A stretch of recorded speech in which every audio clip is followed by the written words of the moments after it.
आज एक नया कॉन्सेप्ट करते हैं रिगार्डिंग चेक्स, यानी कि हम आज चेक की ट्रीटमेंट के बारे में बात करेंगे।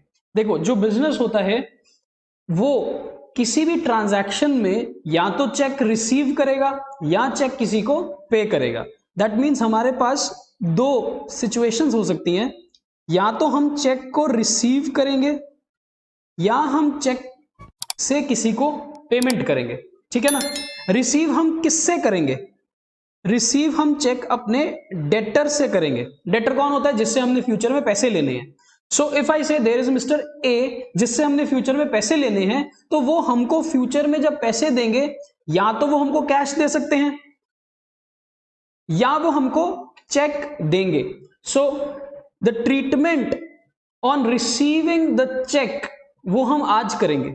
सिमिलरली हम चेक किसी को पे भी तो कर सकते हैं, यानी कि हम अपने क्रेडिटर को चेक के थ्रू पेमेंट भी कर सकते हैं। देखो, मोड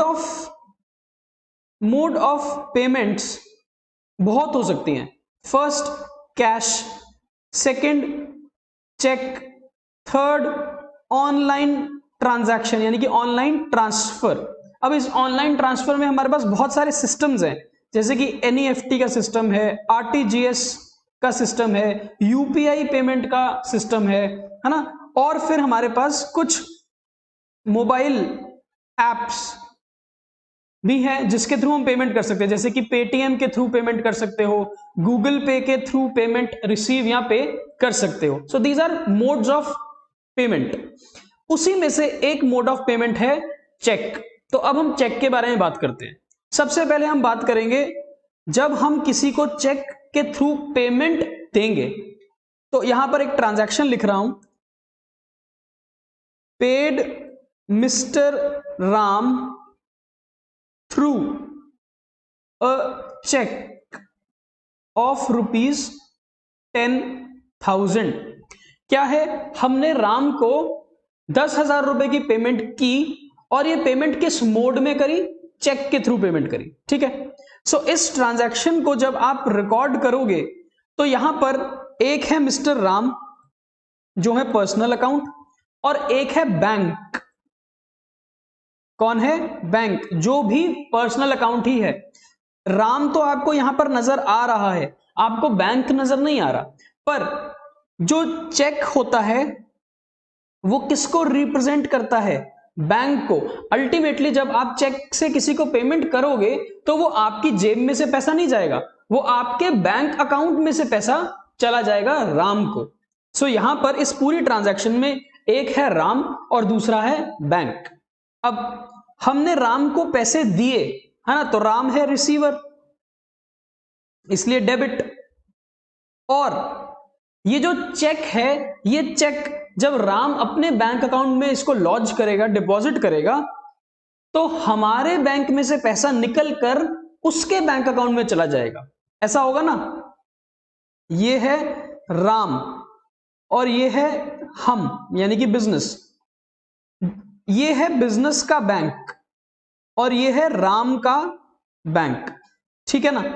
अब जब हम चेक दे रहे हैं राम को तो होगा क्या? हमारे बैंक में से पैसा राम के पास जाएगा। जब हमने चेक दिया तो वो चेक का पैसा हमारे बैंक से निकलेगा और किसके बैंक में जाएगा? वो अल्टीमेटली किसके बैंक में जाएगा? वो राम के बैंक में जाएगा। ठीक है ना। हुआ क्या? हमने जो चेक दिया वो राम ने अपने पास रखा, फिर उस चेक को उसने अपने बैंक में डिपॉजिट किया। ठीक है। जब उसने अपने बैंक में चेक को डिपॉजिट किया तो ये जो बैंक होता है, ये बैंक हमारे बैंक के पास एक रिक्वेस्ट देता है। राम का बैंक हमारे बैंक को एक रिक्वेस्ट करेगा और बोलेगा कि राम के अकाउंट में 10,000 रुपए डाल दो। तो हमारे बैंक से 10,000 रुपए ट्रांसफर करे जाएंगे राम के बैंक अकाउंट में। सो अल्टीमेटली कौन है गिवर? गिवर है हमारा बैंक। और कौन है रिसीविंग बैंक? रिसीविंग बैंक है राम का बैंक। सो हमारी एंट्री जो है, उस एंट्री में क्या हुआ? राम हुआ रिसीवर, बिकॉज उसको चेक के पैसे मिलेंगे, और हमारा बैंक है गिवर, बिकॉज हमारे बैंक में से पैसा निकलेगा, ठीक है ना। सो यहां पर हमारा बैंक है गिवर, तो credit. So entry will be Ram account debit 10,000 to bank account 10,000। ये जो वर्ड है चेक, इस चेक को मैंने यहां पर यूज किया है in the name of bank. तो हुआ क्या, राम को पैसे मिल गए, राम रिसीवर, और हमारे बैंक में से पैसा चला गया, तो बैंक है गिवर। क्लियर हुआ। So this is the transaction when payment is made by a mode of cheque. Clear हुआ। अब हम बात करेंगे कि अगर हमको ये चेक रिसीव हो तो क्या होगा। Again by way of transaction समझते हैं। First transaction, let's say on 1st of September 2020 हम लिख रहे हैं received a cheque of ₹10,000 from Mohan. हमें मोहन ने 1st सितंबर को 10,000 रुपीज का चेक दिया। क्लियर।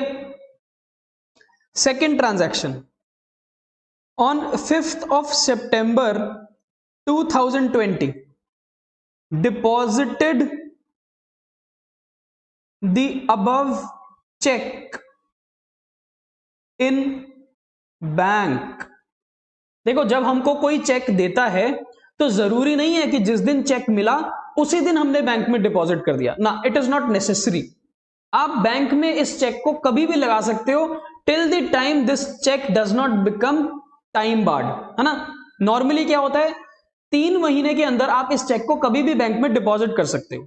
तो हमने क्या किया, हमने ये चेक रिसीव तो किया 1st सितंबर को। सो 1st सितंबर को हमने ये चेक रिसीव कर लिया राम से, मोहन से, पर हमने इस चेक को डिपॉजिट कब करा, हमने इस चेक को डिपॉजिट किया है 5th सितंबर को। तो यहां पर 2 अलग अलग ट्रांजैक्शन है। एक ट्रांजैक्शन होगी 1st सितंबर को when we receive the cheque from Mohan, and the second transaction will take place on 5th of September when we actually deposit this check into bank. Done. So पहले हम बात करेंगे 1st of September की। जब हमको मोहन ने ये चेक दिया तो इस ट्रांजैक्शन में एक है Mohan, because Mohan is giver, cheque देने वाला, तो मोहन हो जाएगा क्रेडिट। सेकंड, हमारे पास ये चेक रिसीव हुआ। अब देखो, चेक तो एक कागज का टुकड़ा है ना, ऐसा होता है ना चेक, और इस पे नीचे मोहन के साइन होंगे। अब ये जो चेक हमने रिसीव किया, इस चेक को हमने बैंक में डिपॉजिट नहीं किया, तो बैंक में तो ये पैसा आएगा ही नहीं जब तक आप इसको बैंक में जमा नहीं करोगे। सो अभी हम एक नया अकाउंट यूज करेंगे, cheque in hand account. This is a new account जो हम यूज कब करते हैं, जब हमको चेक रिसीव होता है पर वो चेक हम बैंक में डिपॉजिट नहीं करते। कम ऑन, फिर से, जब हमको चेक रिसीव होता है और वो चेक हम बैंक में डिपॉजिट उसी दिन नहीं करते, तो हम एक नया अकाउंट ओपन करते हैं जिसका नाम है चेक इन हैंड। इसका मतलब है ये चेक हमारे पास ही पड़ा है। क्लियर। एंड चेक क्योंकि एक चीज है इसलिए ये एक रियल अकाउंट है, ठीक। And real account, debit what comes in, credit what goes out. ये चेक हमारे पास आया है मोहन से, तो debit what comes in. So entry will be cheque in hand account debit 10,000 to Mohan account 10,000। जब भी हमको चेक रिसीव होगा पर बैंक में हम उसको डिपॉजिट उसी दिन नहीं करेंगे, तब हम एक नया अकाउंट ओपन करेंगे जिसका नाम होगा चेक इन हैंड, ठीक। और ये चेक हमारे पास पड़ा रहेगा जब तक ये चेक हम बैंक में डिपॉजिट नहीं करते। क्लियर हुआ। सो 1st of September को हमारी ये एंट्री पास होगी। अब क्या हुआ, अब 1st सितंबर के बाद 2nd, 3rd, 4th डेट्स निकल गई। 5th सितंबर को हमको याद आया कि मोहन का जो चेक था वो हमने बैंक में डिपॉजिट ही नहीं करा, तो हमने फटाफट वो चेक अपने बॉक्स में से निकाला और हम बैंक में जमा करके आए। अब जैसे ही हमने बैंक में उसको डिपॉजिट किया, जमा किया, तो हमको एक एंट्री पास करनी पड़ेगी। एंट्री पास क्या करनी पड़ेगी? Transaction is deposited the cheque into bank, ठीक है ना। अब 5 सितंबर 2020 को जब हम बैंक में ये चेक को जमा करेंगे तो देखो कैसी ट्रांजैक्शन नजर आएगी। ये है हम बिजनेस और ये है हमारा बैंक। जब हम अपना वो चेक इन हैंड जब हम बैंक में डिपॉजिट करने जाएंगे तो ट्रांजैक्शन क्या है? बैंक रिसीवर हो जाएगा और ये जो चेक इन हैंड है ये चला जाएगा, व्हाट गोज आउट। तो ट्रांजैक्शन की एंट्री क्या होगी? बैंक अकाउंट डेबिट, बिकॉज 10,000 रुपए का वो जो कागज का टुकड़ा था जिसको हम चेक इन हैंड बोलते हैं, वो चेक अब किसके पास चला गया? बैंक के पास चला गया। तो बैंक इज द रिसीवर और चला क्या गया? Cheque in hand 10,000। देखो ये जो चेक इन हैंड हमने डेबिट किया था बिकॉज ये हमारे पास आया था, अब हमने उस चेक इन हैंड को क्रेडिट कर दिया बिकॉज ये अब चला गया।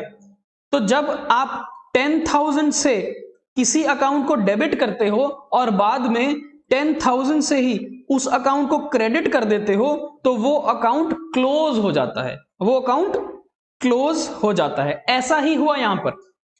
देखो चेक इन हैंड को पहले आपने इस एंट्री में डेबिट किया और बाद में इस एंट्री में आपने चेक इन हैंड को क्रेडिट किया, तो चेक इन हैंड अकाउंट हमारा क्लोज हो गया। क्लियर है ना?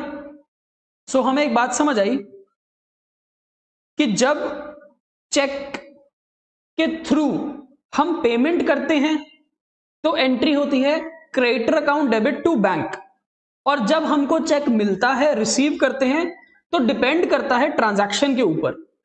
चेक अगर हमको मिला और सेम डेट हमने बैंक में डिपॉजिट नहीं किया तो पहले वो चेक इन हैंड होगा और बाद में वो चेक इन हैंड से पेमेंट चली जाएगी।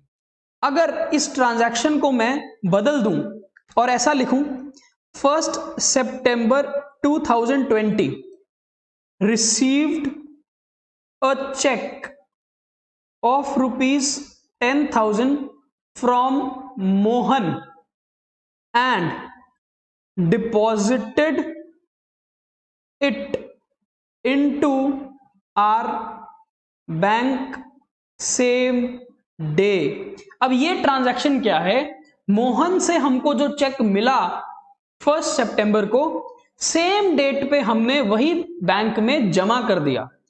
तो जब आपको चेक जिस दिन मिलता है, अगर आप उसी दिन दोनों काम कर देते हो, रिसीव और डिपॉजिट, अगर ये दोनों काम सेम डेट पे होंगे तो चेक इन हैंड का फंडा यहां नहीं आएगा। कैसे? ये है बिजनेस,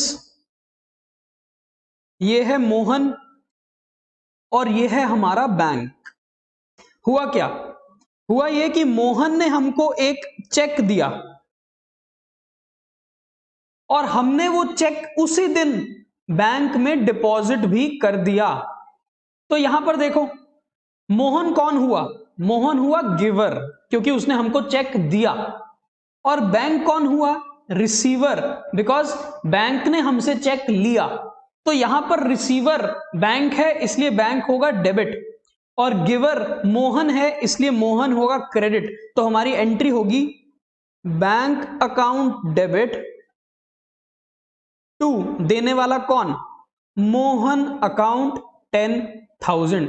यहां पर आप चेक इन हैंड का जो फंडा था वो यूज नहीं करोगे, बिकॉज चेक इन हैंड का फंडा तब यूज होता है जब आपको चेक रिसीव किसी और दिन होता है और बैंक में डिपॉजिट किसी और दिन होता है। तो जब रिसीव करते हो तो चेक इन हैंड को रिसीव करते हो, और जब बैंक में जमा करते हो तो भी चेक इन हैंड को ही जमा करते हो। आई होप ये हमारा फंडा क्लियर हो गया।